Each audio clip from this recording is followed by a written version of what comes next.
Good morning and welcome to Coffee Talk. Okay, so this Coffee Talk is going to be a little like all over the place, but it's one of those ones that I need to talk through so that you can help me understand what I'm thinking. So, now as an adult, I have body dysmorphia. We've talked about it. I've talked about it. I've talked about it in interviews. I've talked about it on Coffee Talk. And I won't get into like a long explanation for what it is, but basically, I will never see what's really there. No matter how thin or whatever, I'll never see what's really there. My vision, my view of my body is completely different than what is really there. And so anyway, I don't know that I've like overcome it or cured it or whatever, but I have learned to put it so far down on the totem pole of priorities in my life that it doesn't get any attention anymore. It used to get a ton of attention.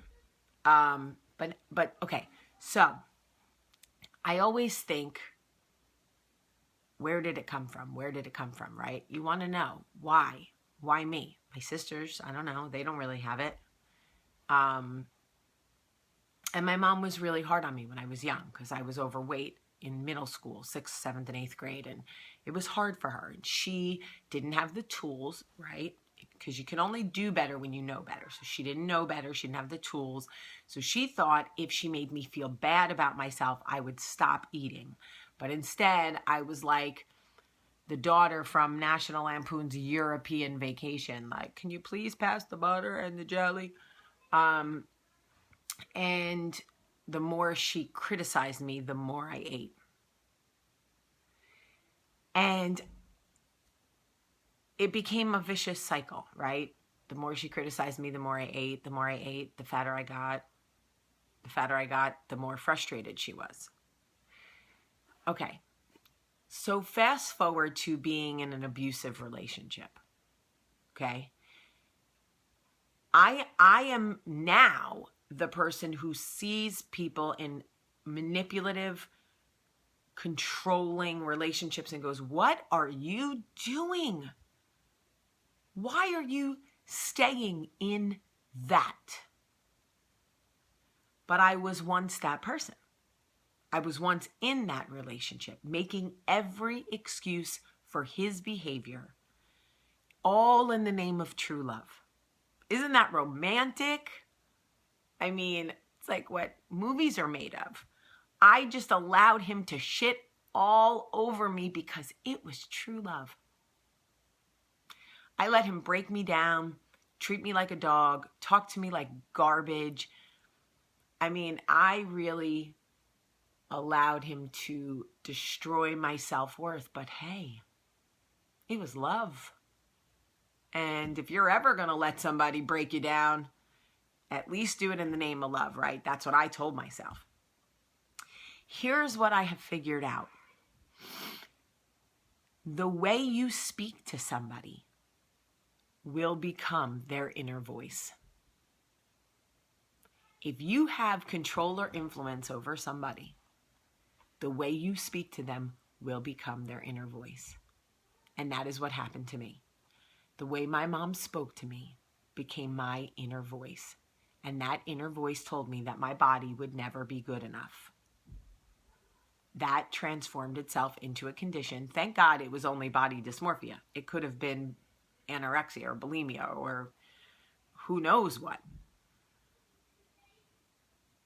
The way my ex spoke to me at a time where I was easily manipulated, his expression of who I was, what he saw, became my inner voice. It was the voice I started listening to. You're not good enough. No one will ever love you. You're too aggressive to be a woman. That's what he used to tell me. You're not a woman. You're too aggressive. You want things that men want. too much power, too much success. Women don't want that. Women don't chase that. I used to think, what's wrong with me? Why do I want those things? And then it got me thinking about how we speak to our own children. The way we speak to our children will become their inner voice. Do you know how terrifying that is for me? The reason I told Olivia I was a bully was to prevent history from ever repeating itself.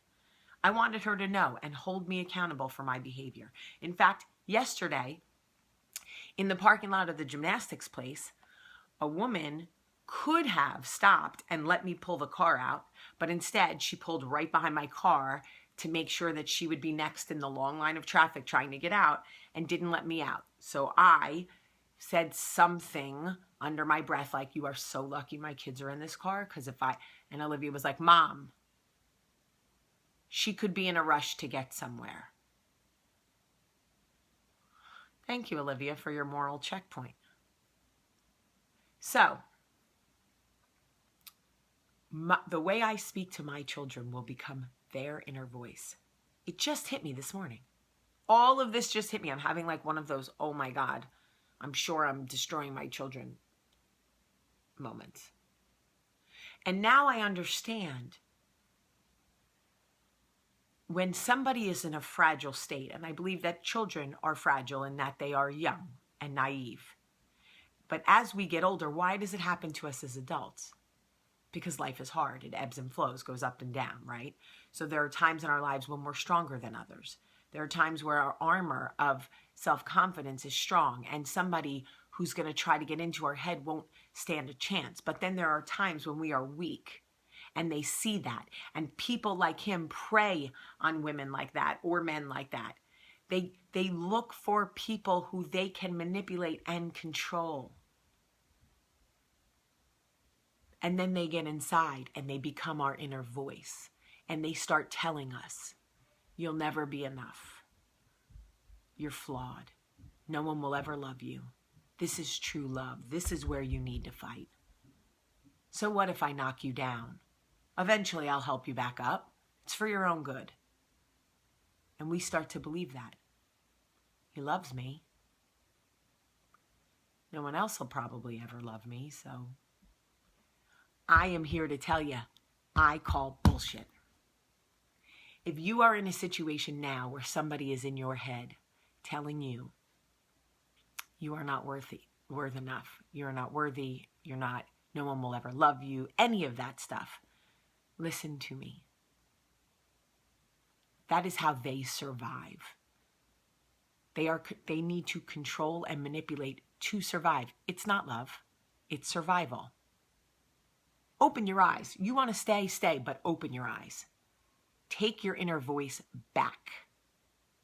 Make it your own.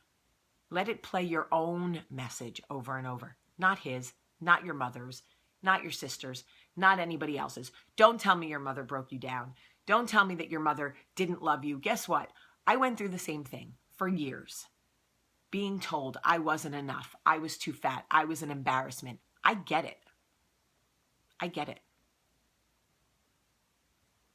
That was my inner voice. I allowed her voice to become my inner voice. No, get out of my head. I deserve my own inner voice. That's what I deserve. If there's going to be any voice playing in my head, it's going to be my own. Thank you very much. And I hope it's yours too. I hope that whatever voice is playing in your head is your own. And remember, and you're probably as scared as I am, how you speak to your children will become their inner voice. Something to think about. Okay, that was like an epiphany. I love you today. It's Friday. Oh, I love you so much. Have a great day.